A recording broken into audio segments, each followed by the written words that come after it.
मी नगरपालिकेला गेलो होतो। त्या ठिकाणी मला झोरे म्हणून परशुराम झोरे यांच्या रूमच्या मालकाचा मला फोन आला।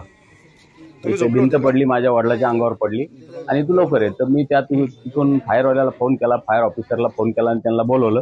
ते आल्याच्या नंतर इथे परिस्थिती पाहिली तर त्या माणसाच्या अंगावर विटा पडल्या होत्या। आम्ही त्याला बाहेर काढून हॉस्पिटलमध्ये नेले आणि आता फायरवाले येऊन ती भिंत काढल्याशिवाय पर्याय नाही ना। तर ती भिंत आता पाऊस चालू आहे ती पडणार। आता आपत्ती विभागाला फोन केलाय, तहसीलदारला फोन केला, ते येतील इथं बघतील। आता ती भिंत साधारणतः ती पडलेलीच आहे म्हणायची आणि अजून जर पडली तर काही लोकांना लागून काही त्रास पण होऊ शकतो। आता ती भिंत फायरवाल्यांनी काढावं लागेल, काढल्याच्या नंतर काय होईल ते माहिती पडेल।